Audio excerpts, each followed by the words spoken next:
महाराष्ट्र में एनसीईआरटी ने 8वीं कक्षा की इतिहास की किताब से मराठा साम्राज्य के विस्तार को दर्शाने वाला नक्शा हटाने का फैसला किया है, जिसके बाद ये सवाल उठने शुरू हो गए हैं कि क्या मराठा साम्राज्य के गौरवशाली इतिहास को धीरे धीरे पाठ्यक्रम से हटाने की कोशिश की जा रही है।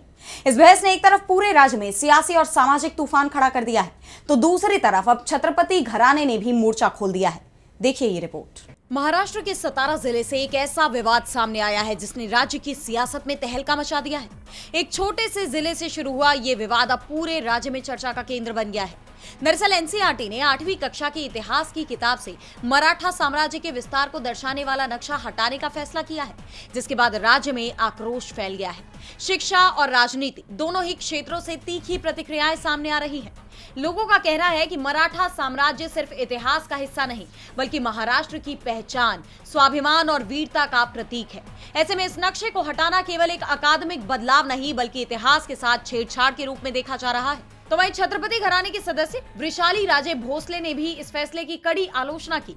उन्होंने कड़े शब्दों में कहा कि मराठा साम्राज्य महज इतिहास नहीं है, यह हमारा स्वाभिमान है। राजस्थान में हमारी जीत की ऐतिहासिक सच्चाई से इनकार करना गलत है। किसी भी तरह के दबाव में इतिहास को बदला नहीं जाना चाहिए। कई राजपूत राजाओं ने मराठा साम्राज्य की सर्वोच्चता को स्वीकार किया था।